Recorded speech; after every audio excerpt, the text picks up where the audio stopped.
also known as the Brothers Hunt, where we take a weekly drive to the intersection of country music and the great outdoors. Those things that go together like an intern and a closet's closet. That'll make sense to you in a little bit. Or California and Missouri. Brought to you by MeatEater and our Heart podcast. We are sitting down with somebody. It kind of blew me away. Is it like a nervous tick that you touch the mic? No, I think it's just like a.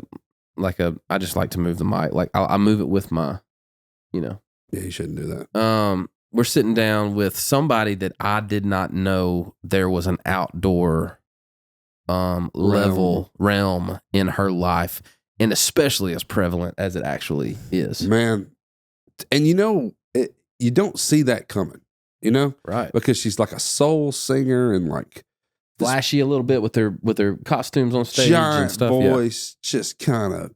I mean, honestly, like probably riding the line of what like a pop act would look like, right? Yeah, and then just like strip it all away, clay redneck, yeah, like red. Kassi Ashton's gonna be out in God's country. She's from California, Missouri.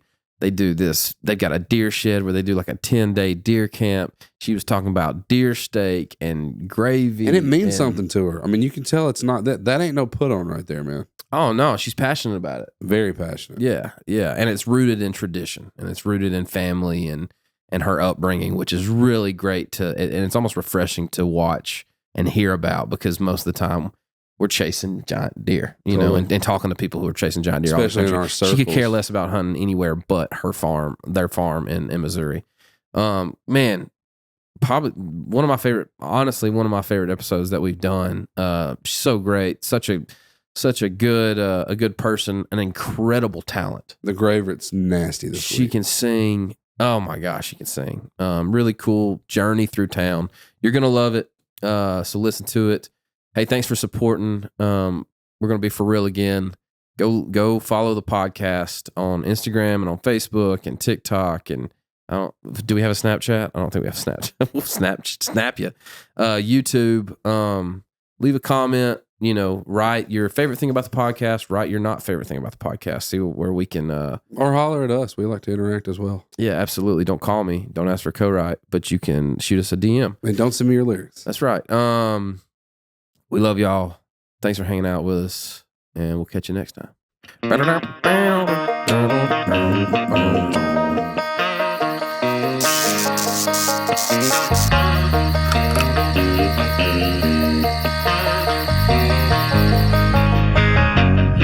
Is it just me and you? I feel like there was a third, but So I do don't I. remember. So do I. I mean, it was 10 It's not that we don't like that person, but we just don't remember. Whoever that is. We wrote a song. Well, we were trying to write a song called Daddy Issues. So you really remember about this? how I have reverse daddy issues. Like I love my dad so much, and my dad and I are so tight that if a guy doesn't treat me the way my dad does, I'm like, whatever. We got done halfway through the song. We got halfway through the song, and there's about to be a turkey gobble sound. You go, I'm sorry. Does it sound like we're bad? And we died laughing, and we're like, yeah, we gotta stop. Oh my gosh, I'm sorry. And then we couldn't. No, you were right. Because sometimes you get so into a song and the nitty gritty of it, and then you listen back 3 days later and you're like, does that kind of sound like White Vanny to you? Yeah, absolutely. It happens it doesn't happen a lot, but there is that thing with writing where you're so into it, even the day of, kind of like you're talking about. You get halfway through and you kind of see the train going off the rails a little bit, but you're trying to pull it back. Or there's nothing worse than when a song comes out and none of the writers, none of the publishers, the artist heard that a line was kind of sus. Yeah. And then all of the, general public goes, hey, did you all not realize that line was real sketch? Yeah. And now the internet just will not. Rip you apart. They won't let you get away with it. No. I mean, even with all this brutal P. Diddy stuff, dude, they're going back and finding lines in songs that are he was trying to warn us, or he was telling. You're like, have you ever seen Get Him to the Greek where he's literally chasing him? Like, yeah, it was a little. Or like R. Kelly. My band loves to pull up this YouTube clip of R. Kelly was like overseas doing a concert, and he was like, "Do you have your passport? Do you want to come Do back you have with your passport? Rob?" Yeah. Do you want to come back with Kels to America? Yeah. And they're like, in the background singers, Do you have your shots? Do you have?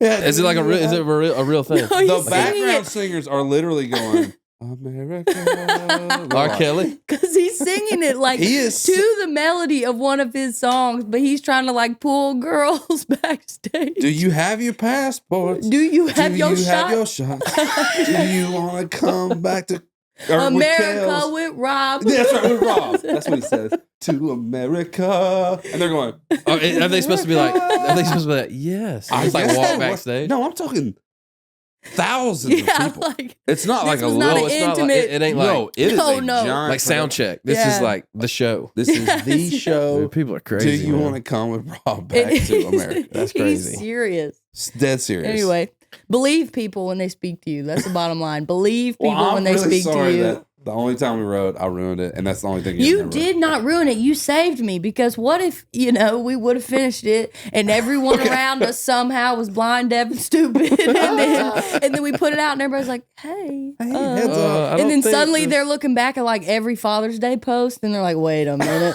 these guys are really close." Whoa! If you don't recognize those sultry tones from across the way, this is a clothing making, singing, deer hunting, motorcycle riding, deer steak loving, Missouri gal on the podcast. Most recently released her debut record, Made from Dirt. We got Kassi Ashton this morning. Okay, with maybe one of the greatest hats I've ever seen on Music Row. Thank you. I'm petty. That's all good. So are we. We're speaking of petty, it'd be great to just get into some pettiness immediately. Let's get into it. Okay, I'm into it. Thank you for having me, by the way. Oh, absolutely. What you mad at? Oh. Just tell us what it is. What you mad at? Is it your in-laws' kids? Might be your boss man or your neighbor's cat. Just tell us what you're mad at. That's a little different. I thought it was great. Thank You're such a good singer. Did you do R&B? I tried to flex. Yeah. No, I loved it. Yeah. I thought it was great. Baby, I can tell, right? Thank you. I think just like any kind of music that my mom was raised in Nashville, like in the hood, right? She, when I moved here, she was like, "You cannot live off Dickerson Pike," because that's where I lived. And anything with like story and grit and soul. So it was R&B, it was soul, it was blues, it was country. Anything that had some swag. In it. Yeah. For sure. What you mad at, some Reid? stank face. It's a little inside ball for you, because I may have learned a few things about you. Okay. I'm mad at HOAs. Oh. Because here's the deal. I was listening to a podcast about the pollinator problem. And I live on 3 acres. Okay. Oh, and I already know. And my house is on the front, like quarter. Now look, do your neighbors listen to this podcast? Sure. We don't care. I hope the president of the HOA does. Yeah, I hope he does. Okay. So yeah, we do. We don't live there. So I know my one neighbor does, who's on the board, but he's legit. So my house is on the front, quarter acre. So I have a huge backyard. Right. Like 2.5 acres almost. Right. I was listening to this podcast and it's like, hey, we're in a pollinator problem. If you're a conservationist, do your part. And if you have any land that you just mow for no reason, grow it out. Right. Let it grow. Let bees come. Let butterflies come. Yep. Shout the podcast out. What was it? It was Mossy Oak Gamekeeper podcast. Yeah, good stuff. And there's a guy on there that knows. He's like I don't know the word for that, but like he knows all about plants and all that kind of stuff. So anyway, I was like, you know what? Botanist. There it is. Is that a tree? Is botanist a tree? Arborist is a tree. Yeah, arborist is a tree. Man, so flexing my brain. You better loosen that head up. Dudley's his name, I think. He's great. Yeah, so anyway, so this was like one of the first times I was mowing that year. You know, I was like, you know what? I'm gonna stop right here. Yeah. So I let the back almost acre of our place go. Right. And like if you're really wanting to do native grasses and all that kind of stuff, you've got to kill everything, the seed, the root, everything, let it burn it, let it come back. So I didn't have all the time to do that, but I just let it grow. And you know what? Wildflowers popped up, native grasses popped up, butterflies came, bees came. It was freaking awesome. It like stood up tall when the wind would blow. It would like blow. It was beautiful. And you had it mowed around the outside. I kept it clean. Yeah, it's not like creeping into your neighbors. Right. Yeah. Right. Bro, you would have thought I was burying bodies back there, dude. They were mad? Oh, still are. Oh, my God. Still are. I've mowed just to appease them, which I probably even shouldn't have done this. I mowed half of it and left half of it standing with a burn pile back there. They sent me a letter 2 weeks ago. It was like 2 weeks. I thought I'd send letters back of like the benefits of native grasses and plants. I'd be like, here you go. Why are you passionate about it? Wait, you're passionate about native grass? I don't know the inside line here. Okay, so I remember, I don't know, 6 or 7 years ago, we as artists travel all over the country. I'm in a van or I'm in a Sprinter or we're in rental cars. Sure. And I remember thinking, medians on highways are so ugly. Why is it grass?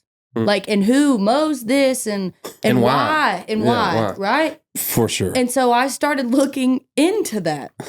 And I'm like, why do they not let it just grow up with wildflowers and like provide habitat for any sort of animals or insects or butterflies or whatever? And so then I start looking into the history of lawns. Because I'm like, why is it a standard to have like green lawns? What's the obsession with this? It seems weird to me because it's ugly. This is riveting. So it actually comes from English hierarchy because it was considered a wealthy thing to have a green manicured lawn because it was a status symbol of how wealthy you were. English courtyards, if you could pay workers or servants or I get whatever to keep it tight, and keep it de-weeded, it was literally like a trophy on your lawn. So when we came over to America, we started doing that. Yeah, America. We started doing that. So then, as it does, my TikTok algorithm hears me talking. Yeah. And a bunch of botanists come up. There's like a guy in Alabama that will go to farmers' properties that just have pastures that they aren't growing crops or anything, and go, hey, for free, can I come in and burn this? That's right. And get rid of the species that aren't supposed to be here and fill it with things. Not only will it be gorgeous and help the habitat, it'll help with irrigation, it'll help your soil, it'll help like all the things. And like, hey, this native plant is almost on the verge of extinction in Alabama because everybody just cuts their grass all the time. And the native plant, and the native plants die out. Yep. And the invasive ones, the crap, takes over. Yep. And so I just got so into it. And there's even a guy I follow on TikTok that dresses up in a bee costume on a skateboard and goes through cities and medians and he has like a little like wildflower season shaker with wildflowers and and then he'll go back and be like, oh, a year later, look, that entire median is full of wildflowers. And so then I was learning about cities that are kind of adopting this policy. Like in Milwaukee, if you drive around Milwaukee, all their medians are wildflowers and it looks beautiful. And you've got to think about the mental health impact that has on people on a day-to-day basis. Kassi Ashton is blowing my mind. I'm telling you. Sorry, they're seeing this is exactly what I wanted this to be. They're seeing color and delicacy and life. Like they're seeing real things and not just dried up, ugly, short crabgrass. Yeah, that they're used to. Been used to for 50-something years. And also, I live also in a neighborhood with an HOA. First time ever in my life. Last time ever in my life. Sure. My fiance owned the house when I met him, so I didn't have a say. Shout out Travis. Shout out Travis. Me and that HOA board go round and round in circles. Same. I just can't because we live in a suburb, so like we don't have a lot of land to my disdain. And the front half of the lawn is the small area. The back is big. Yep. And like if I had my way, that entire front lawn would be wildflowers. I would not have grass. And why? Why would I have that? My dogs go pee in the back. Yeah. They don't need to like tread through. Right. Yeah. But I try my best in flower beds and whatnot in my backyard that appeases their bylaws to plant native flowers. Yeah. And the amount of birds and bees and butterflies I have in my backyard is crazy. You would think I had like a butterfly house in my backyard. Yeah. When we moved there, that was one thing. We moved there 3 or 4 years ago, and that was one thing. I never saw birds. Yeah. I never saw like butterflies, never had bees or anything. And did that. And then we started actually doing like planted a garden. And then we started doing like big strips of Jordan loves doing wildflower like patches. And dude, it's like not only it's what you're saying. It's not only like great for the habitat and is what it was meant to be and supposed to be for them. But like seeing my little girl run out there and her hands through those flower patches and hit them and pick butterflies them and smell them and throw them down and grab another one and run through them laughing at, bro, that you can't put a price on that. No, like that does for my soul. Yeah, like that's exactly. good for my being. You know? So. And also, pretty impressive. If you Google pictures, I'm from the Midwest, I'm from Missouri. If you Google pictures of what Midwest, or any region, I suppose, but I've only done Midwest. If you Google what Midwest pastures are supposed to look like, your mind will be like, you're like, where did all that color come from? Wow. I thought it was just green. No, it's supposed to be filled, and they would grow naturally and completely low maintenance if the foreign species didn't take over. Wow. Such cool like plants you've never seen and don't even like you don't even know that it's like native. The purple coming out of it and the weird shapes, and they're gorgeous, man. They're really cool. Yeah. We've on my place I had a guy come through and kind of give me some advice on what to grow, what not to grow, and what to kill, what not to kill, and all that. Yeah. And there's a lot of invasive, but we've been on a 4-year program of just letting it grow up and then cutting it and then letting it grow up 4 years because it's most beneficial for the wildlife. Yeah. From ages 1 to 4, and then but honestly, I have people come over and they're like, "What's up with all these briars, man?" And I'm like, "Yeah, but you should see the deer and turkey I have walking around, and I don't have a big place. Yeah, but it's like." You think about it, in that thick mat of grass, if we were just cut, it just gets thicker and thicker and thicker. It's like Reid's hair, dude. It just gets thicker and thicker and thicker. So, that's crazy. This is insane. It's pretty wild. Well overdue for okay, can you see a baby quail like running through that? Yeah. Totally. You know what I'm saying? Like, this is habitat. That is. Well, what I'm saying is, my stuff, though, it's got a little air in it, so like a little baby bird can move through it. If he tries to run through that, he's going to get caught up. You know what I'm saying? Yeah. So Hawk's going to eat his ass, right? Well, that's basically what they're saying. If you can allow the wheat, and believe it or not, man, weeds are very beneficial to deer and turkey as well, because they grow thin stalks. That's what you're looking for habitat. You want thin stalks and big spreads. So what happens is, think about it. It's like a big open corridor with a couple of poles. You can move in and around as if you're running from a fox or a coyote or whatever, you could move in through that. Well, if it's super matty Reid's hair thick, you can't get through it. Ain't nowhere to go. So there's no top cover. Yeah. There's nothing to help spreading hide you. out. Yeah. Yeah, to help hide you from avian predators. Dang. You know? Jeez, cool. And I always say, weeds are only flowers that weren't planted on purpose. Like, I feel like weeds need a new publicist, because it's just kind of like, whatever. Why they get a bad rap? Why they get a bad rap? New publicist. Weeds and liver mush. Because remember Luke was saying liver mush has the worst publicist of all time. You ever tried liver mush? No. What is that? It's like a North Carolina thing that that Combs is real passionate about. It's pretty much skillet sausage. It's disgusting. It's called mush? Liver mush. No, not for me. And what he always says is that liver mush needs a new publicist because it sounds gross. Yeah. But it's actually it's good. I mean, it's like spam. It's like cooking. It's sauce. What is it made from? It is like and what? And liver. And like innards? Liver parts. So dark, gross sausage. No, not for me. It's a North Carolina thing. It ain't no connector. Anyway, enough about it. I don't eat liver anyway. Like from anybody, no. I mean, I'll cut it. I'll get into it, but I don't cut it out of a deer and eat it or anything. Yeah, like that, I'm not like going after it. Yeah. All right, what y'all mad at? Yeah, your turn. Or glad. What you glad at? Yeah, what you glad at? Man, I'm glad. And here's what I'm glad at. All right. This morning, I have a strange relationship with music, it's as well as all of us probably do at this point. Right. Sure. After being in the game for a while. And I don't love hearing music all the time anymore. Right. And my little girl woke up this morning and she was in a good mood. And she, I swear to you, hummed this melody. She went, or she didn't hum it. She just went, "Mama, yeah, mama, And I was like, hey, that's a melody for something. She was like, what? She did it again. Mama, yeah. Mama, yeah. And I was like, what's that fuss? Everybody move to the back of the bus. Do you remember that? Back. We the type of people make the club get cool. So it was that, what's his name? Big Boy. I can see him right now. What are they called?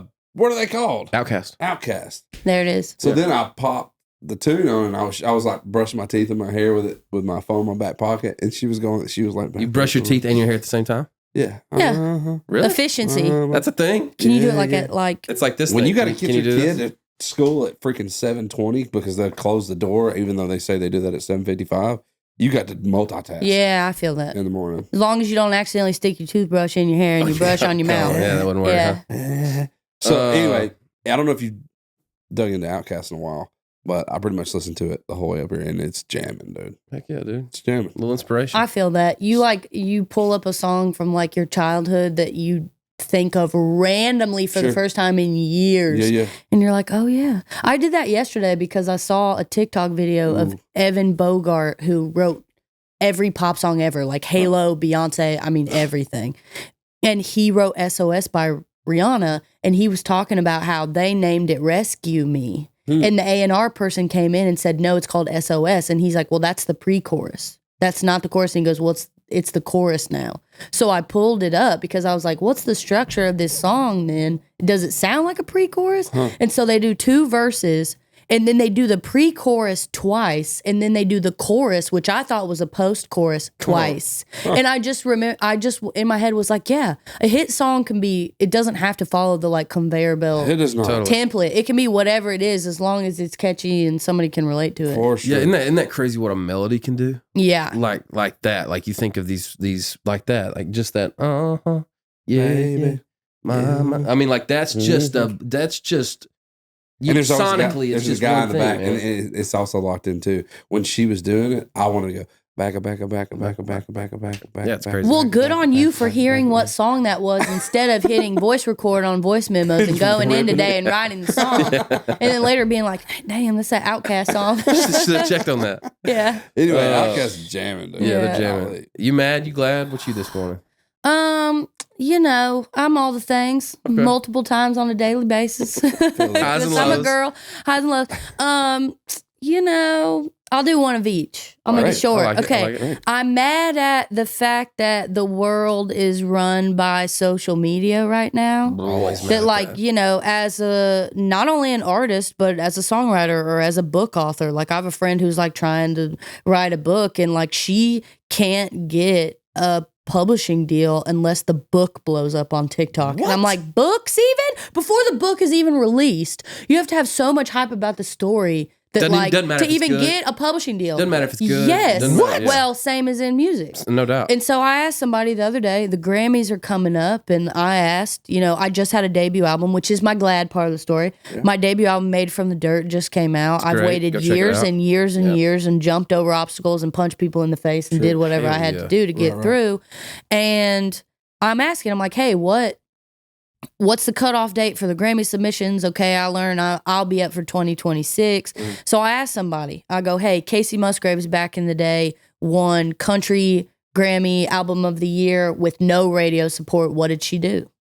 What did she go talk to the museum? Did she do a Q&A? Like, what's the thing? What do you got to do? Yeah. And they're like, well, unfortunately, it used to be a publicity world where if you got a Rolling Stone feature and you got an NPR thing and you did this and then you did one late night show, then you got the buzz. Now it's a social media world. How big is it on TikTok? And I'm like, what? So we're letting children or whoever. We don't even know who it is. During the doom scroll, pick what the Grammys should look at. That's wild to me. Ultimately, yes. That's what it is. And like, I understand that Grammys have the rooms of people that are actually in the industry, like listening to the, it's half and half. But I was like, wow.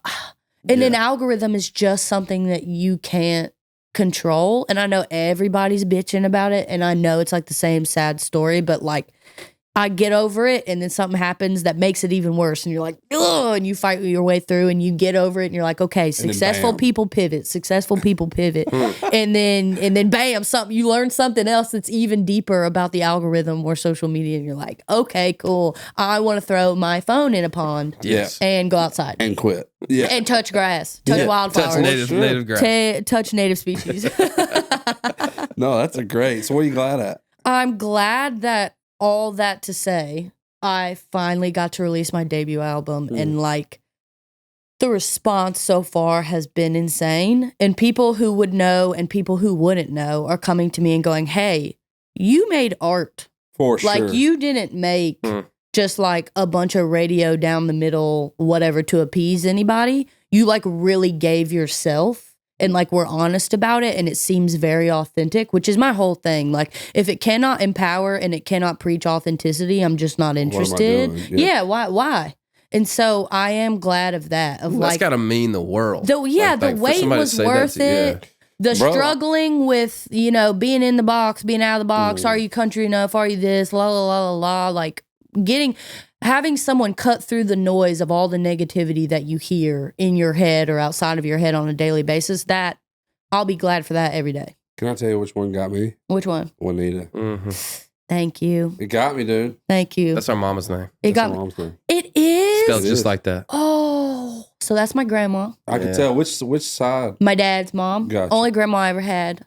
She passed away in October, if you don't mind me telling this story. No, go for it. She passed away in October, and we knew that she was passing away, but not as quickly as it came on. Sure. And she pulled me aside one day because basically she was getting Alzheimer's, and she had to watch her mom die from Alzheimer's, and she like was miserable. I've never seen my grandma be scared of anything. And when she got Alzheimer's, you could tell that she was fearful because she's like, break the chickens, tell me to pick a chicken when we were little and make me defeather it on the porch. Like she's salt of the earth. Yeah. And so she got cancer and didn't tell anybody because she wanted the cancer to take her over the Alzheimer's. So she pulls me in, and you could tell she like felt good about that decision. She's like, no, I'm picking how I'm going. So she pulls me into the other room. She goes, hey, I'm planning my funeral. And I was like, wait a minute. She goes, I need you to play or record 3 songs. And she goes, In the Garden, How Great Thou Art, and you pick the 3rd one. And I'm crying. I'm like, Grandma. Yeah. Can we not? Like, can we not? She's like, and I want this picture, and I want you to say this. Damn. And like, and so I, for 2 weeks, listened to every funeral song ever, which I do not advise. Yeah. Okay. Knowing that someone's about to die, trying to like pick a song, especially as musicians, jaded musicians, like trying to pick something that does her justice, and I could not find anything. And so I was like, well, I guess I'll just try to write it, because if anybody knows, it's me. Sure. So I had just bought this silver tone rubber bridge, little tiny. So I started trying to write it, and the goal was to finish it before she passed. I did not hit the goal. I got it halfway done. I found out that she passed, and then I find out I have 2 days, and then I have to go to Missouri. So I'm like sitting in my living room with my little rubber bridge the day after she passed, just bawling, trying to finish. I'm asking the air around me, like, Grandma, if you're in here, can you please like tell me what to say? What would you want? Whatever. I finish it. I go into the studio the next day to cut guitar vocals because I want to do it right. And Luke put down the guitar. Luke Laird, my producer, put down the guitar. I went into the booth and I'm singing Wanita. And I'm like, start crying tears of joy because I was like, when did this song get so joyous sounding? I thought I wrote a sad song. Sure. And then I started laughing. Luke's like, what? He stops it. I'm like, this must have been my grandma's part. Wow. Because I asked her for help, and I thought I wrote like a sad song. Dang. And so I thought, I'll play this at the funeral. It'll never be heard again. It's for my grandma. It's not for anything else. Yeah. And I turned it in to my publisher just as like record of, hey, I wrote the song by myself, whatever, keep it in the vault. And they're like, hey, you got to cut that, right? I was like, no, I'm good. Yeah. It's just for my grandma and my grandpa. They're like, no, your grandma would want other people. She deserves to be like put down in ink. And I was like, ooh, okay, all right. All right. So I went back in and wrote that bridge, that big like holy moment. Like, oh, like big, like screaming thing. And I went into the studio with my little rubber bridge, and I told the studio musicians who I've been playing with for 7 years what I wanted, and what you hear on the record, first take. No way. Come on. Like, not my vocal, because I was crying, but like what they did was so magical. And it's weird because I've gotten to play it full band a couple times, and it's like the one song I've ever played where I don't feel like the artist who's like entertaining and shaking it and flipping my hair. I just feel like my grandma's granddaughter. Yeah. Like, I just watch other people like for that whole song, and I just like kind of just try to like taste the words in my mouth and like feel my grandma. And it's something that I've never experienced ever before. Ooh. So for so many people coming to me and going, hey, Wanita's my favorite, I just, you know, as a songwriter too, writing a song by yourself, for sure, it's hard. Yeah, it is, absolutely. But something like that, I mean, nobody could write. I've never read of Damn Some Plums on the other side of the pearly gates. Thanks. I mean, that's the only thing. That's so authentic to her and to you. Yeah. Like, you are the only one that is supposed to write that thing. Thank you know, so that song's beautiful. Beautiful too. Yeah. Thank you. I was driving into town, and it was like, I know you're up there hugging your mom and daddy, and I was two hands on the wheel for this one, you know. You're like, maybe I should go lay on some railroad tracks. Yeah. Angel Smoke Cigarettes that's a jam. Thank you. Yeah, that's a jam. They all are. It's a great record. Thank you. And it really is like, whoever said to you that you made like art, I feel that same way about that thing. Like, thank you. Like, it's a journey through that record, and you can kind of, you know, you do both, right? You give us like Crazy and like a great like jam, and then Angel Smoke Cigarettes or Wanita or something like that, and it's a great project. Thank you. That really means a lot. It sounds like you. Thank you. Yeah. That means a lot. I mean, that was like the most important thing to me. Is like, they were like, what do you want people to take away from blah, blah, blah? And I was like, if they listen all the way through in the intended order, I want them to be like, I could be friends with that girl. I feel like I know her. And also I feel like I know myself a little bit better. Yeah.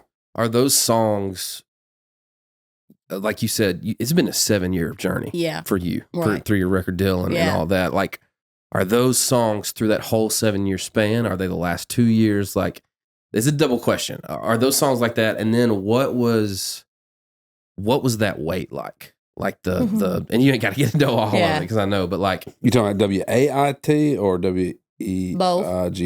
Both. Yeah. Probably went up and down on both. Yeah. So the oldest song on the album is The Straw. That song's 7 years old. That's great. But I knew that I wanted to hold it for the debut album. Like, even when people around me are going, you should put it out, or you should let this big pop star who wants it cut it. And I'm like, no, that's my missile. If we're going to war, that's mine. Come on, you can't tell us. You can't tell us. It was Rihanna. Oh, man. And I was like, no. Good on you. And thank God I didn't, because she ain't put an album out yet. So True. So like, thank God something in my gut was right that day. But I didn't know the debut would take 7 years to come out. I didn't know I'd be holding it for that long. Sure. Angel Smoke Cigarettes is like 4 or 5. Okay. And then the rest of them are like the past year. Yeah. Yeah. You know? I remember when we wrote Called Crazy, I was like, if this is not my commercial lane, me, Jared Kime, and Emily Wiseman. Right. I'm like, if this is not my commercial lane, I don't know what is. That melody is candy, like, I'm like, son. this is a smash. I'll sing this the rest of my life. And then we wrote Made from the Dirt, which was my title that I came in with. And I was like, oh, if we write this is what I want the album to be called. Yeah. Because I just so attached to it and felt it personally. So I wrote that with literally Luke Laird, my co-producer, and Oscar Charles, who mixes it and produces the vocals and co-produced some of the songs.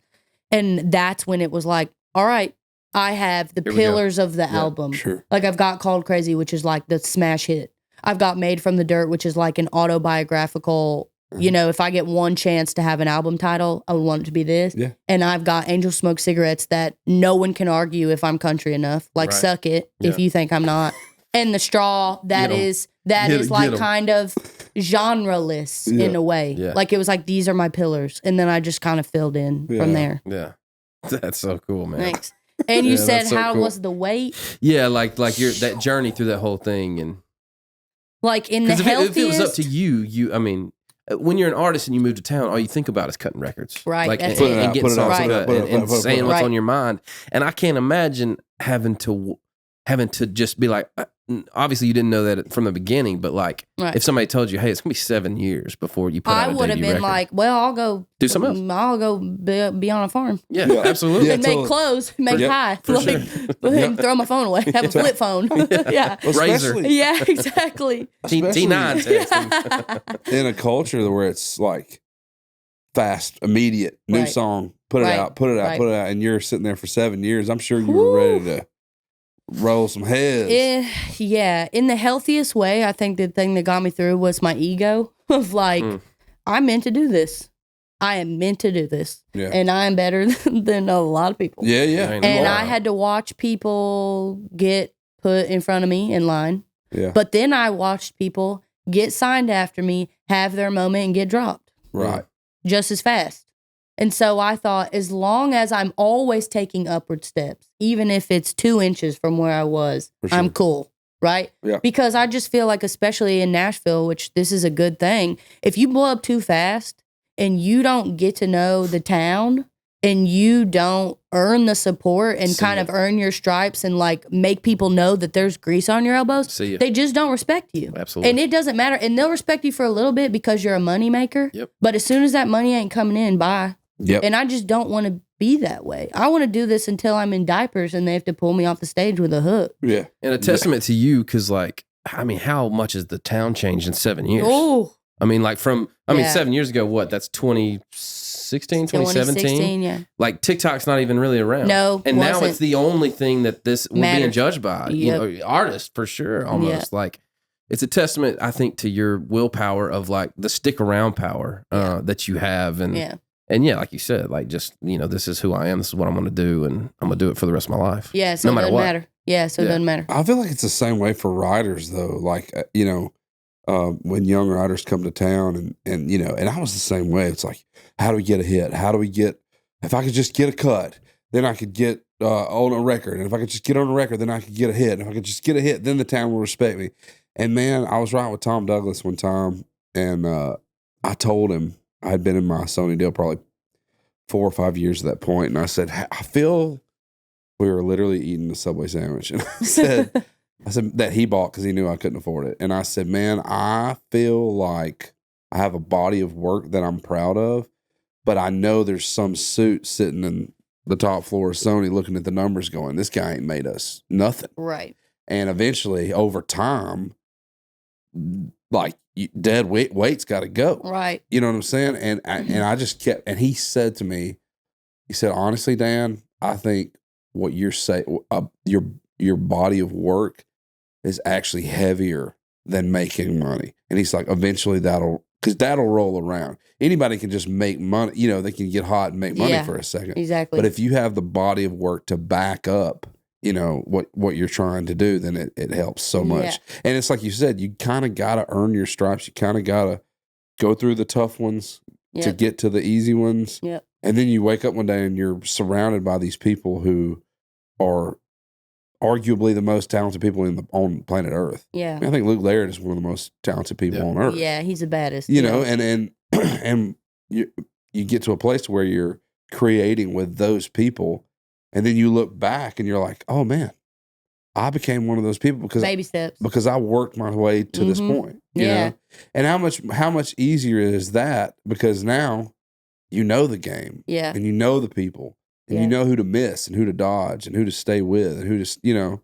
And in turn, I think it eventually produces a higher quality product. Yeah. And I also feel like if you come, artist or songwriter, if you come and get lucky, you're in the right room, or the algorithm's in your favor, and you get a hit off the jump without some sort of respect or reputation, bro, it's all great. But then as soon as it starts to decline, they're looking at you like, where's the next one? Bro, what's next? Whereas if you're known for like earning your stripes and your songs are getting better and people are rooting for you because you haven't had it yet, as soon as you get a hit, they're not going to look at you and go, where's the next one? Because they're like, oh, he's going to get a next one, or she's going to get a next one because the songs are so good. Yeah, and the body of work is there. And he's put his thing in and everybody loves him or her, and he's going to keep writing good ones because that wasn't luck. That was skill and that was time That's what put he's in. meant to do. Yeah. And he got better over time. Yeah. You know?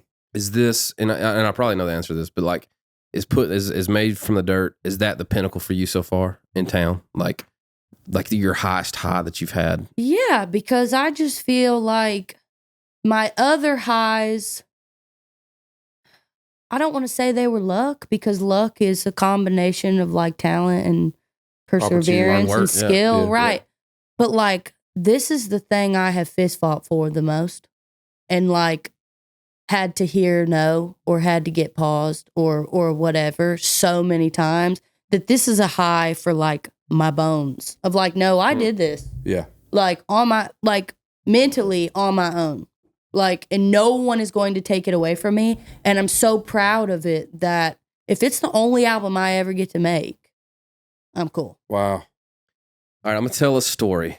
Yes. That I've told a lot. Okay. And it's one of those things where like, it's to the point now where I've told it so many times that I'm not sure what's true and what's not. I get that. You know what I'm saying? I get that, yeah. Bro, you got to stop touching your microphone. They're going to tell you. Sorry. You're doing crazy on it. So when a new writer or even not like somebody that's talking about moving to town, or somebody comes to me and is like, you know, what advice do you have? Right. I usually tell this story. So I was at Carnival, my first pub deal in town. And I'd been there for about a year, and they had the mail room back there. And there was a room attached to the mail room where I sat. Yes. And was an intern. I knew it had to do with you. I walked in there one day. I had never been back there. Never knew anybody was back there. I just thought that was like the storage closet. Yep. And so I walked back there one day to get mail out of the mail room, and there was a girl sitting in that room. Why are you getting mail? Because I had some mail that I didn't get.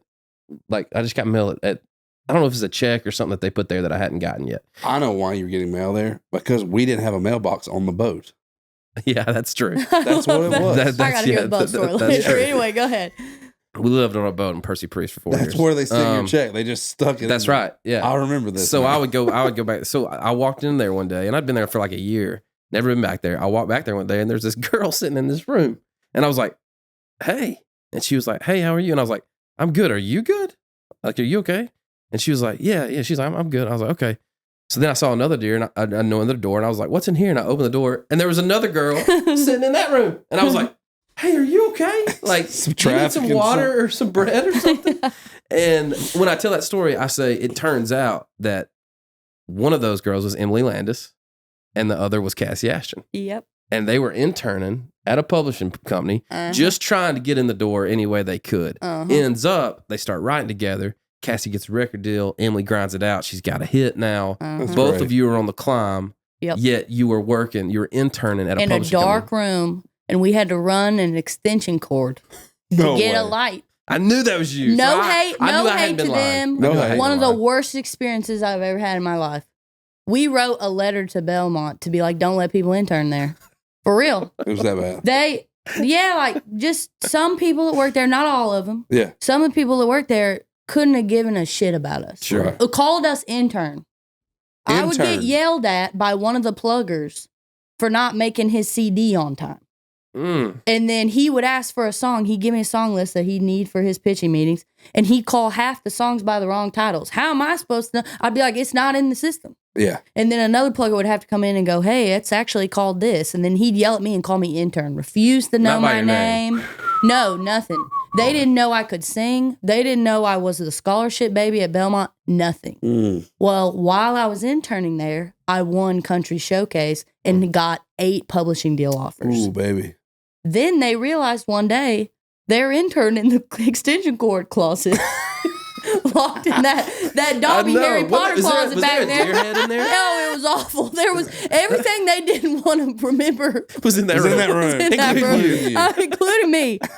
They realized that the girl that's been shoved in this Harry Potter closet is the girl that's got 8 publishing deal offers around town. You damn right. And they were like, hey, we should go to lunch. And I was like, I'm good.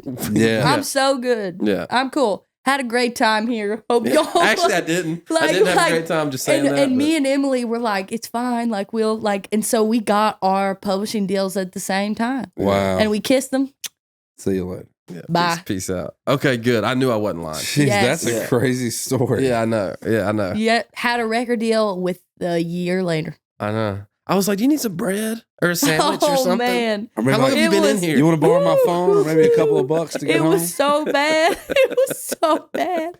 And I remember going in there and being like, hey, there's not a light in there. Were there any windows? I'm telling you, it was like, there were no windows. It was sketchy, bro. Like, I'm not going to lie. We're not being dramatic. This is like... When I walked out of there, I was like, I'm going to leave the door open like for you. It's a pit of doom. Like, I had to run it's a closet in a closet. It's a closet in a closet. And the closet that it's attached to don't have a window. So, like, it really... So you're double dark. It got nothing. I mean... Dang. It might as well be padded. A padded cell in there. Yeah. Oh, man. Sorry for bringing that up. I'm sorry for bringing that up. I am honestly, that means a lot to me that you tell that story. I tell you. And we've never worked together, like, written anything or anything, but, like, we have once. Yeah. And that's another thing about, like, your 7 year journey. Like, I've always been a fan of what you do. And because I knew who you were back in the day. The closet girl. And so the closet's closet girl. You're right. But I've been floored. I'm not gonna lie. I've been floored because same as what you're saying. Like, you see people get their shot that it's not a talent contest anymore. It's not a talent contest anymore. Right. And I feel like sometimes it should be, you know? And so I feel like the ones that are actually have a God-given talent to do it and feel led and called to do what we're trying to do should get their chance in the spotlight. Yeah. And you're one of those. There ain't no doubt about it. And Thank you. And so that has been my thing when they said that we were podcasting with you, I was pumped because, like, I'm just glad that you're getting your shot. Thank you. Because you are an incredible talent. Thank you. That And your really voice means a lot. is insane. Yeah, it's nuts. It's so Thank insane. you. I told y'all when we got here, I was so excited to do this because, like, I never get to talk about this side of me. Yeah. You know what I'm Nobody saying? I didn't know about you. Yeah. That I do this. Knew. Yeah. I knew. Yeah. Let's talk about music. it. And I knew she was like a killer across the board. Yeah. Vocally, Thank you. dear. Literally. Yeah, literally. Dude. Where you're from Missouri? Was it Nashville, Missouri? California, Missouri. I knew California, it was Missouri. Cool. I knew it was something. Something Where weird. does that? She's already wrote it though. I mean, that's where it comes from. Like, your love of the outdoors and your love of nature comes from your raising and your childhood. Yeah. So my grandma has 9 brothers and sisters, and we still own their childhood farm. Good, my great grandma's house. That's It's like a 2-bedroom wood stove. Oh yeah. Falling apart. We take shots of whiskey out of measuring cups because there ain't no shot glasses in the house. And on that property, we have a deer shed, and nothing fancy. This is not high. This is not a big Amish built. No. This is like a shack. Yeah. Okay. This is like a metal building with like a foam add-on, and the foam add-on part is the kitchen. So it's got 3 or 4 stoves and like a grill, and the racks and the kid height markers are everywhere. It's like a family covered in photos. Beautiful. That's awesome. And then the other half are where the racks. Have you ever taken any pictures of it? Oh yeah, I got lots of pictures I can show you. Then the other half are like the freezers, the sinks, the racks, the tables, all the stuff. So what a skin and shed should be. Yeah, like my family are hillbillies. Yeah. Like, people are like, oh, country. I'm like, yeah, country, but like hillbillies. Yeah. Like, don't trust the government. Grow your own food. Like, braid your beard and your hair. So am I a hillbilly? Yeah, yes. Exactly like me. Yeah. So hates Christopher Columbus, or like, what, like a hillbilly.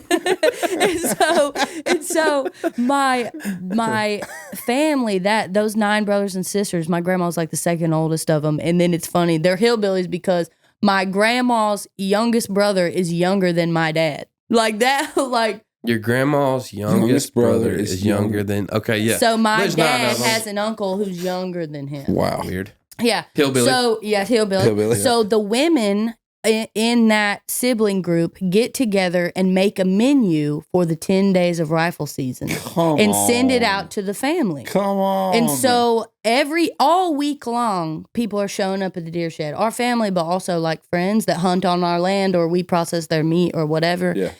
But the Friday and Saturday of both sides of rifle season, there'll be like 100 people at the deer shed and a big dinner, and we're bringing in whatever we got that day. And it's like bigger than Christmas or anything in my family. Wow. Like it is a huge, that's awesome. And it's something that I'll move dates around, like work. They know, like, don't book me during deer season. Wow. Because I'm going home at least one of the weekends. Hell yeah. That's beautiful. I say the same thing to my plugger.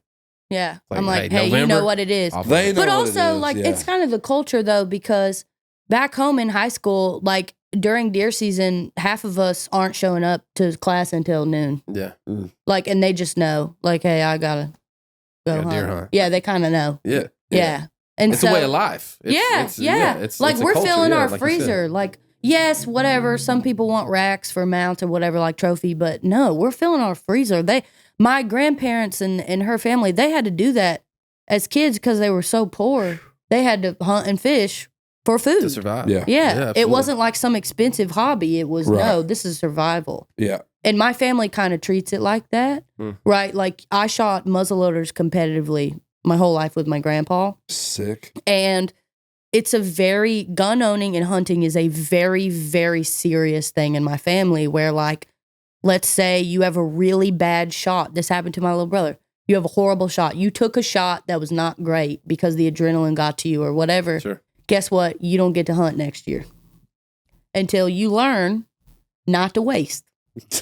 Like they're serious about it. And I've been shooting since I was 7, and my grandpa still hands me a gun like I've never held one in my life. Wow. Like it's serious. My grandpa and I know there's a section of the show called like The One That Got Away. Yeah. My grandpa and I had this thing all through target shooting, but also through hunting. I walk into the deer shed. He goes, "Where'd you shoot it?" And I go, "Where I'm supposed to." Like it's just like a thing that we have. Thing. Yeah, that's beautiful, man. That's special. That makes me want to have like a family shed. Ain't no doubt. Yeah, deer shed, like a family time to go to camp and do the thing. Yeah, and it's nice because most of the time when you hear about deer camp, no offense, it's all boys. It's men go away and whatever, and the girls stay home and go to Target or whatever. Right. Yeah. In my family, it's everybody. The women hunt just as much as the men. The women skin their own deer. What? Like, oh, yeah. That's we process awesome. our own meat. We have a big, huge jerky dehydrator. Like, y'all real. Like hillbilly. I'm telling you, like hillbillies. I believe like the women in my family are not pearl clutching, like dainty. None of them are that way. They're teasing their husbands because they got more tags filled than their husbands did. So that was just, from birth, you were in that. Yeah, just because it's such like heavy culture in my family. Beautiful. So when did you take your first deer? Do you remember? I think I was like 8, maybe. Yeah. That's awesome. Yeah, I used to. So when you start muzzleloading when you're younger, you shoot on cross sticks until you're 13. Yeah. So even when I would deer hunt when I was younger, I'd use cross sticks because that's what I was used to. Yeah. Yeah. It's also extremely more efficient. A lot easier. Yeah, my dad still carries I do too. Yeah. We'll cut branches that got wires in just to keep them up. Well, eventually, it becomes like, what's the most efficient and effective way to kill this deer instead of trying to prove something. Exactly. I'm trying to put this him is down, not. Yeah. Exactly. It's interesting, like hearing you talk about it in a way. It sounds like, and tell me if I'm wrong. It sounds like we travel west to hunt. We travel to Maine to hunt. We travel to Florida to hunt. Like we love hunting, period, across the board. It almost sounds like you love it in a way that is particular to how you were raised in your area. Yeah. It's more of a tradition than a sport, I guess. Right. You could say. Like I would say I would go on a hunting trip to another state if I was invited, but I'd rather go home and be with my uncles. Yeah. Same. In the deer shed. Same. And I'm going to tell you something. It honestly took a full circle thing, I think, for us to realize that. Because at one point in time, all we had was hunting at home, right? Hunting in West Tennessee.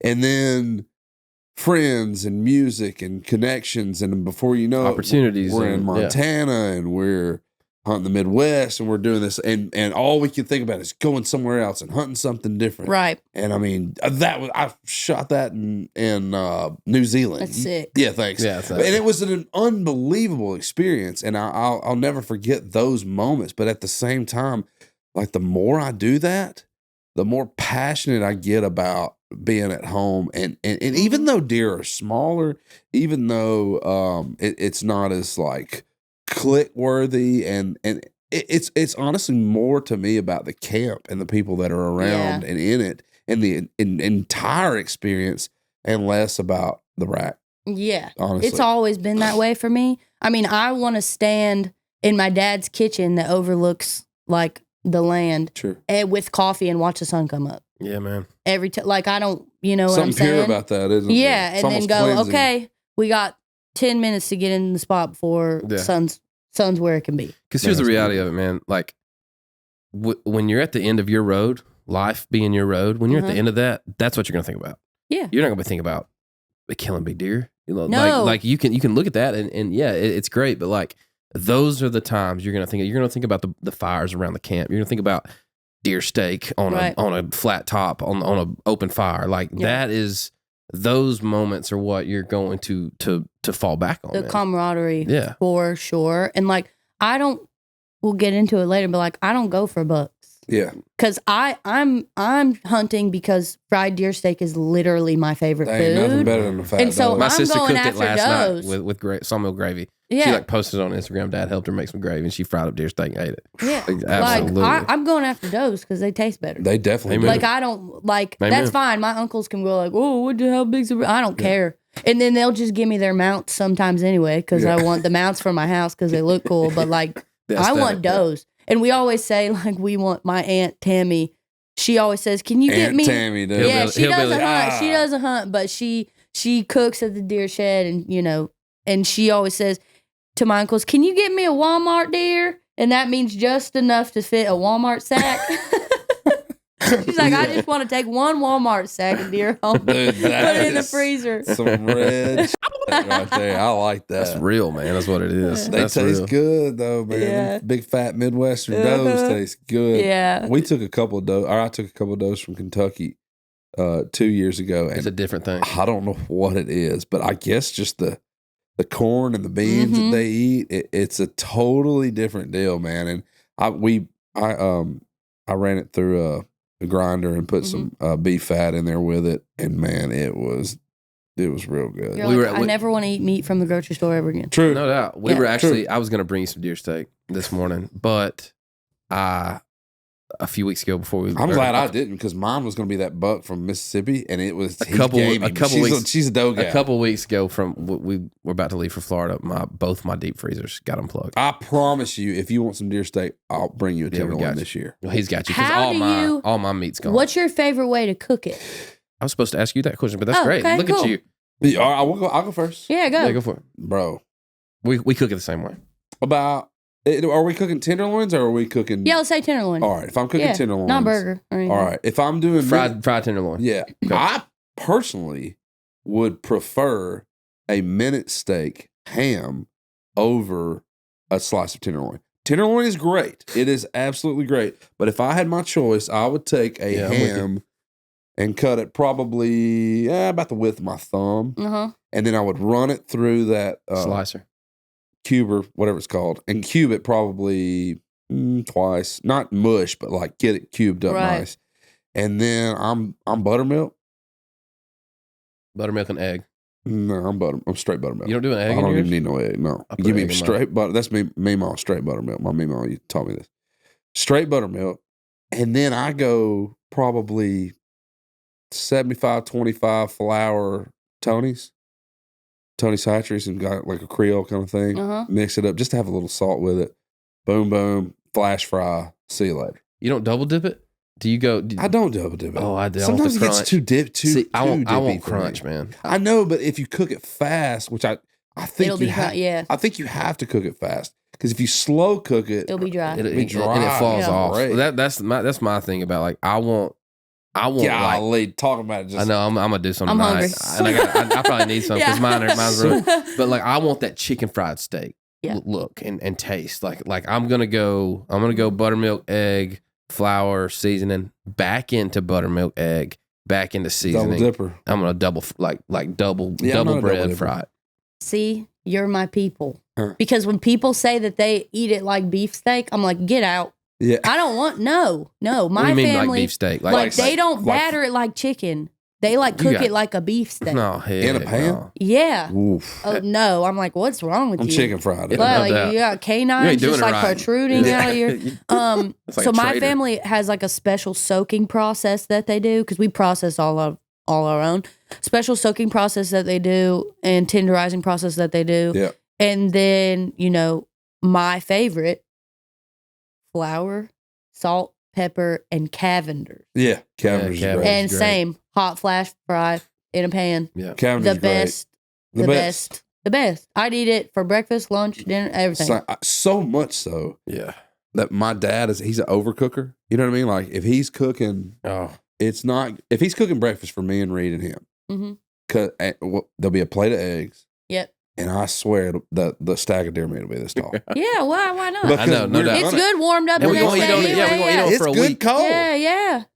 Good, dude. That's one of the biggest things about the culture of my family's deer shed is nothing is better than meeting everybody, my uncles or some of my aunts, my cousins, back at the shed after, it's too late in the day. We got somewhere we didn't get something, and everybody makes breakfast. Yeah. And we sit around and talk about whatever we saw or didn't see. Dang right. Or whatever. In their they're making thermals everything. and sweatpants. Yeah, and and I'm in my bibs and eggs and biscuits and deer stuff, and you're just this come is the on. best. That's Yeah, it is. It's the Yeah, you best. can't get it. You can't That's get it better heaven for anywhere sure. else. That's the best. And then you think about your HOA while you're sitting there, and you're like, Man, them HOAs, dude. doing this. Just find me outside. Catch me outside, HOA. Yeah, my grandmother she made a sawmill dark gravy. And so that That's Reid's passion, right? Is gravy? Like when we I take bath in that. when we brother breakfast, dude. Like if we're on a hunting trip or we're doing something like that, I'm usually running the meat. He's usually running because he's really perfected the gravy making process. The best, man. I mean, he literally learned from my dad and learned from my grandmother, even as kind of a young kid. No measurements. There's not maybe it's because I paper. was- She never wrote Same. it down. It's And just maybe it's because I literally- was flipping sausage and eggs and bacon and doing that was always my thing. And Reid was like, okay, Doing well, I'll the just gravy. make, I'll make the biscuits and gravy. And dude, he's killer. at my that, last for my sure. death row meal is Same. and Yeah, that's all I same. want. I don't want eggs. Same. I don't want bacon. I don't want sausage. I don't want any of that. I want a pile of fried deer steak, a batch of dark sawmill gravy, and homemade biscuits flatter than my hand, just sitting right there beside it. I think I'd pick fried deer steak, mashed potatoes, peas, my grandma's homemade bread. Dinner route. You And went sweet to dinner tea, route. yeah. Yeah. Sweet I get tea. Yeah. Mine would be breakfast, but it would be my Meemaw's homemade biscuits. If I could just have my dream meal. Right, It'd be my Meemaw's homemade biscuits. Yeah. Be my dad's deer steak. Now that he puts Tony's in it. For a while, he would just go straight flour. And I need a little something. Yeah, season. And then I would do my eggs because my dad's eggs are too runny. And then I would do probably some Mayhaw jelly on that biscuit. Oh, son. yeah. Woo, talk dirty to me, son. I tear, and I've done this. I don't know when I'm I not started. even hungry. I'm so hungry. I know, same. I Yeah. kind of want to cancel my co-write. Just Yeah. go back. We should do that. We should all just Deer cancel steak. everything. But Speaking of which. and what I'll do is I'll take those biscuits and I'll rip them up in little Yeah. squares, put Yeah. them there first, gravy on top, break the deer steak up, put it on top. If I got eggs, I'll put the eggs in there, Mayhaw jelly, just a scoop, what do they call it? A dollop of Mayhaw jelly up on the top. Mix that stuff together. That's breakfast salad right there. Breakfast salad. Oh. I knew you had it in you. I didn't know it ran that deep, but I knew you had it in you. Remember we made it with antelope in Wyoming? That antelope. That's right. We made it with antelope, and there was this guy there. I won't say who it was. It still just grinds my gears when I think about it. But there was this. We cooked for the whole crew, Right. right? And It was a big ass crew too. it was a big crew. It was probably Right. 20 That thing of people. gravy was. Yeah, it was John. And there was this one guy there, and he was like, I can't eat it. I can't eat antelope. I've never had antelope that tastes good. And I was like, bro, I promise you this tastes good. Right. I promise you. Yeah. And it was tenderloin, wasn't it? Yeah, we did tenderloin and ham, honestly. And all of it got eaten. Right. Every piece Right. of it. And the guy had it, and he cut it, and he put it in his mouth. And he was like, and he spit it out, right? But then some came back and ate the whole plate when nobody was looking. He just had Out of He had ego to- he had that to he die on couldn't that hill. admit he that it was had good. to die on the hill that it was bad. And then I watched him pick his plate up like he was going to throw it away. And then gravy. Sneak over there to the buzz and be like, put it on a biscuit, close that thing up, and wolf it down and be like, whoa, how do you guys eat that? I know. It's all right. You know what? Yeah. Gross. But most of the time, if I encounter somebody and they're like, oh, deer's gross, it's too gamey, I don't argue with them. Yeah. I'm like, whatever, more for me. Yeah, no doubt. Because I ain't going to like waste my deer trying to tell y'all that it's good. I'm going to give you a hand to change your mind. Exactly. Yeah, right. Travis always laughs at me because I'm like real stingy about who I cook my deer for. And like, he's like, you going to make my sister some deer? I was like, no. Nope. It ain't for her. Nope. I got so many bags. Dang, Cassie, I liked you before this, but I really like you now. I like you too. I didn't know this side of you, but I'm glad that we got to hang. It's been an hour. I know. It's crazy. Real fast. Thanks for hanging out with us. Oh my gosh. You're welcome. All right, what's the one we're doing now? Do I have perfect pitch? It was fifth game. Sure that was morning perfect pitch. That thing you had to say.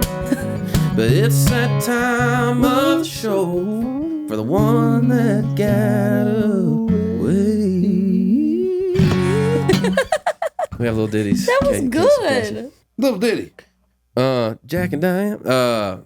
Let's do the one that got away. The one that got away. Yeah, let's do the one that got away. It could be deer, fish, song.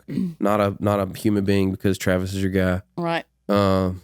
What comes to mind when we say the one that got away for you? Okay, I have two. Love it. In the same season. Oh, baby. On the same weekend. Oh. Last year, I'm scarred. I gotta be honest. I got a bit of PTSD. Still is asleep over it. I'm a little mad. So I show up last year for the second weekend. When is this? Is this November? Yeah. It's got to be November. This is that 10-day rifle season. I know the 10-day, but I couldn't remember if it was early November or it's in the rut. late. Yeah, it's like the second week in November. 17th. Yeah, second and third. Yeah. Okay. Yeah. So I go up on the second weekend. My little brother is 6 years younger than me. We're twins, basically. Me, my little brother, my dad, all the same person. And I'm like, and Dad's like, yeah, I already got 2. Alex got 3. I'm like, well, stop and let me get him. So we go down to this tree line. So my dad has like 50 acres, but my grandparents have like 400, and my great grandma has like 250, and then like our neighbors behind us let us hunt their 40. Like we got plenty of space. Yeah. Sure. So we're at the tree line at the end of ours, our 50, and looking out at the back neighbor's 40. And my little brother's going around this side, and I'm on the bottom. He's on the right. And we got walkie-talkies, right? And God, I love this family, man. And we got walkie-talkies. Yes, my dad would. Yes, we don't have to kill anything, but they would love I want to be a part of it. as long as you're into answering whatever questions my Uncle Sonny has. 10,000%. So my little brother, we got walkie-talkies, and I'm like, hey, if one comes down this hill, pause off, bitch. Like you've gotten 3 already. Like I got 3 days up here, and that I got to go back to work. I'm on tour. Like dibs, And he knows, in his defense, he knows that I'm a doe.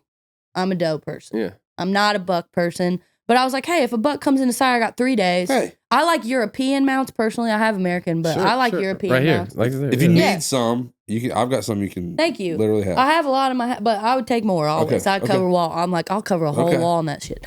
Oh, so tell my wife that because they all are in our basement. But I like them in like I like European mounts in like a Goth castle way, if that makes sense. I can't have 9 shoulder mounts. I mean, we got plenty of room. Okay, so here comes this buck. It's like a big hill, so we're down in the bottom. Here comes this big buck that I know my dad's been watching for like 3 years. Ooh. And my dad goes, all right, he nudged me. He goes, this is yours. And I go, you fucking damn right. It's mine. It's mine. I already told y'all. And Alex like just beeps it. Like, cause he knows he's not going to talk. Right. Whatever. Code. Because my grandpa has, for years, over 20 years in my head, do not take a shot till it's perfect. Do not take a shot. It's just rude to not, to be sure. Right. He's right. So I'm propped up on a tree limb and I'm waiting for him to turn a little bit. Broadside. Because it's too skinny and he's a ways. Yeah, quartering too much. I'm waiting. He's not spooked. He's not looking up, looking around. It's cool. I got time. Oh, man. Right as I'm about to pull, I hear, my ass little brother. No way. I was so mad. I was so mad. I literally turned around. My dad said, "What the?" I was so mad. My dad's like, because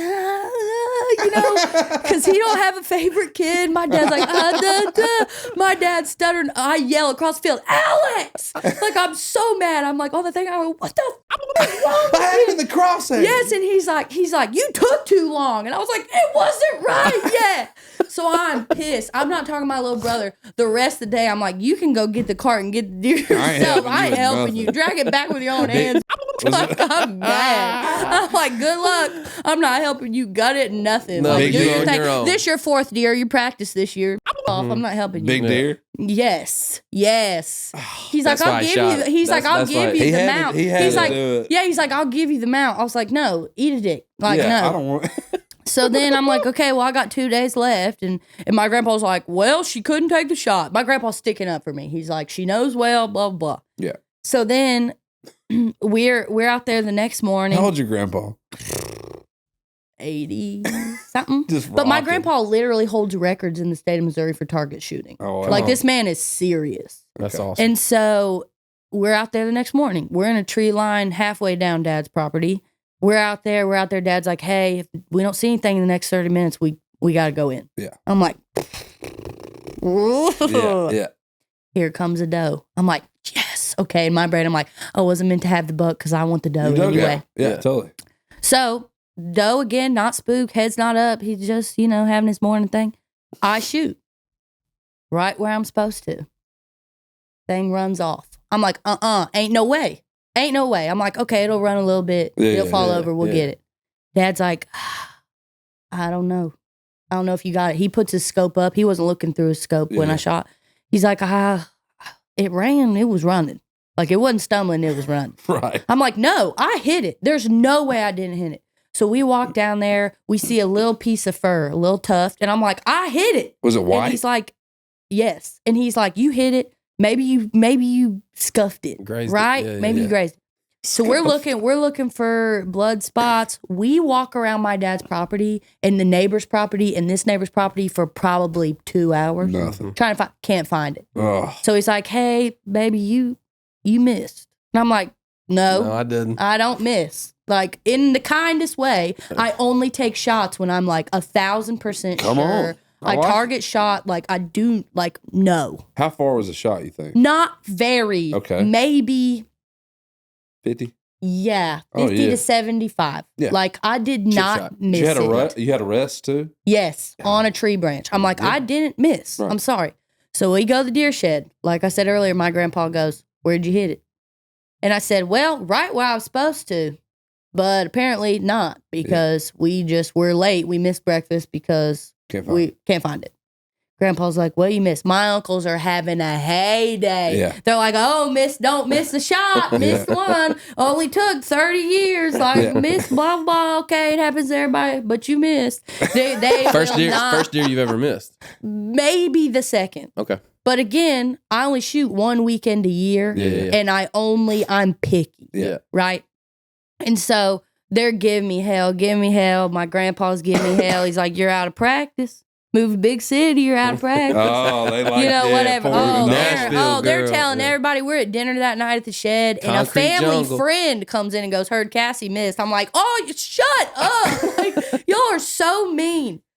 So I'm like, "Yeah, well, I wouldn't have missed that buck if Alex would have just waited Yeah. like he was supposed to." Yeah. And I'm like, "Okay, I got one more day, whatever."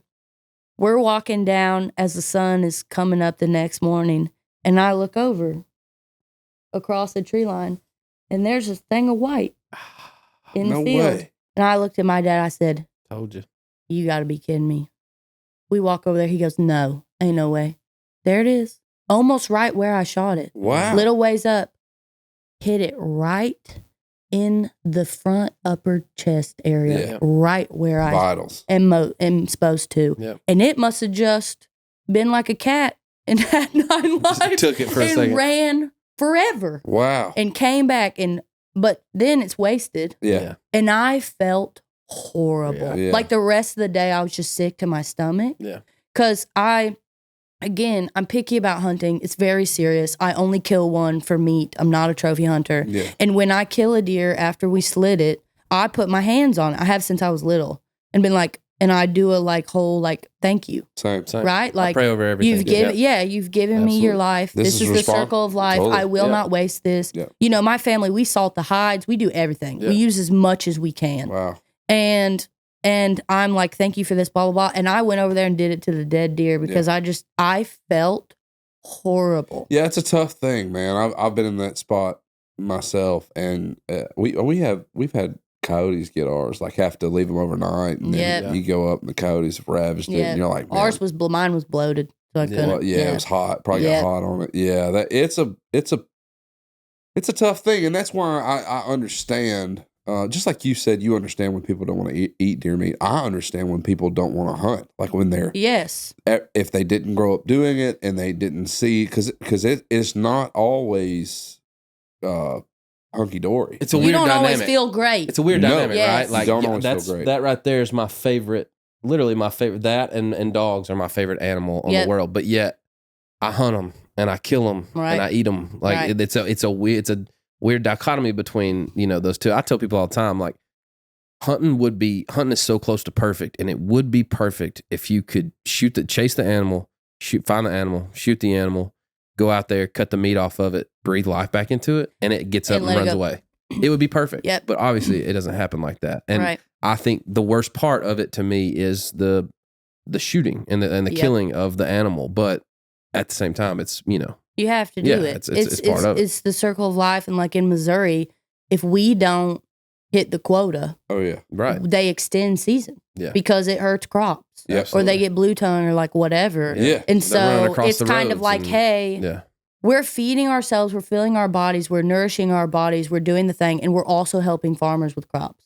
Or we're helping whatever it may be. And so it's a double-edged sword. And we were talking about this earlier. I think a lot of people know I hunt, but they would have to dig deep to know that, because I don't post myself with my kills on my social media, because I have followers who are both sides of the road. I have friends that are vegetarians or vegan. And I'm just like, hey, I know you don't want to see a dead animal. I get that. Like, and so I post, you know, of me at the deer shed or me and my uncles in camo, but I just try to ride that line all the time because I know that it's sensitive subject. And I even feel that way, like you said, as a hunter, of like, there's a second where you go, God, I feel not great about doing this, but I know why I do it. I'm gonna be honest with you. I feel like if you didn't have that feeling, you're wrong. Then you're jacked up. Yeah, Agreed. you're missing the thing. If you're honestly excited and just, you know, you see people just go nuts over killing a deer. And look, I'm not saying I hadn't done it. I mean, there's been some big deer. I'm not saying you can't get excited about it,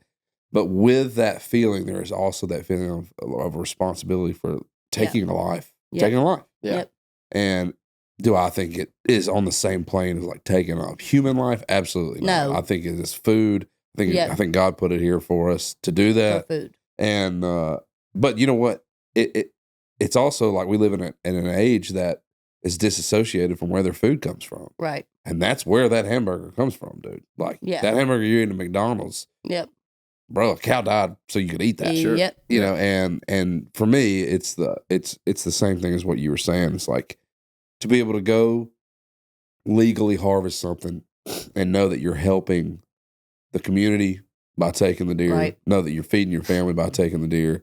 You're also just enjoying, you know, the camaraderie that you have with the people there, family. I mean, and that's the most pretty hard to beat. Part of pretty it hard all. to beat. Yeah. I was having a discussion once with a girl I went to college to who is she's vegan. She's as far left as you can possibly, like we were having an open discussion about hunting. Yeah. And she actually said to me, she goes, if I was ever going to eat meat, I would want to eat something that someone I know killed. For sure. She's like, because it just seems more natural and more right than like some kind of factory farm bullshit shoved into a pen, processed, filled up with juice or color or whatever. Antibiotics. Yeah. Your hands are literally the only thing that has ever touched that animal. Literally. Ever. Yeah. You and know? so that that was is nice. created by God. And then you're the next thing exactly. that touches it. Yeah. It don't get no more organic than that. Yeah, and you like have the responsibility and the love for it in your heart, and that's what matters. It's not a domination thing. It's not I am man with bullet who owns the earth. I conquered. Yeah, I conquered. Look what it's not that way. Yeah. It's just like, hey, I'm trying to feed my family and keep the circle of life going. Kassi Ashton, dude. I'm telling you, got it. Got it. Yeah, one of my favorite podcasts. I think. Thanks so much fun, man. Yeah, this has been my favorite podcast I've ever been on. Not to butter your biscuit. That's what I'm talking about. No, butter. But not to gravy your biscuit. I'm about to gravy and butter biscuits tonight, I think. Yeah, I think as soon as I get home, I'm pulling a package of tenderloin out of the freezer. Thanks for being a steward sure. of the woods and for representing it in a positive and a light that people can, like as a fellow hunter, I can be proud of. I'm proud to know you. I'm proud to know the way that you feel about it. And thanks for coming and hanging out with us. Oh, thank you for having me. We got one more thing. Okay. We do a greatest/favorite. We call it Gravorite. Gravy, man. I'm telling you. It's gravy favorite. It's happening tonight, Jay. I'm sorry. Greatest/favorite country song. It doesn't have to be old. It could be new. It could be whatever, like a cornerstone song that you just love, passionate about, speaks to you. Right. What comes to mind? I think if we're going like cornerstone angle, right? Like something as a songwriter or an artist, if you've got too many voices being told what you should do or what your lane is or try this or the market's here or the algorithm wants this, I have one in mind that I go back to of like, if I can write and sing songs like this, will be cool. And that is What Are You Listening To by Chris Stapleton. See if this works. Is that right? Yeah. Sounds right to me. About this, we'll make it through if it's not. Kassi Ashton. I put that record on. Boy, you know what song. And I let it play again and again. You're in every line. Takes me back in time. Yet tonight I'm wondering, what are you listening to? Is it a cover band in some college town bar where it's 909s and their guitars? Or is it something to get you through? Just a sad song playing on the radio station. Tears still falling, heart still breaking, 'cause you're hanging on. Or is it a love song about someone new? What are you listening to? Hey, man. You're awesome. You guys are awesome. Yeah, you're awesome. Thank you. Thanks for hanging out. Kassi Ashton. Yeah. Out in God's country. Man, you're a murderer, dude. Oh my gosh, your vocals yeah, man. A killer. The killer. Go check out the new record. Yeah, made from the dirt. Made from the dirt. Go check it out. Hey, proud of you. Thank you. Proud of your journey. Proud of this record for you. And come back home. Man. Yeah, anytime. Let's go to the deer shed. Anytime. You are invited to the deer shed. Thank you. Wholeheartedly. Yeah. My uncles will love it. That's awesome. By the way, we watched your episode of MeatEater together. Okay. Yeah, me and my dad did. Yeah. Yeah, hell With yeah. Luke? Mm-hmm. That's where we cooked the antelope. That's where that came from. That's that antelope. Yeah, that's that antelope. Sick. Yeah. Kassi Ashton, everybody. Thanks for hanging out in God's country. We'll catch y'all next time. Peace.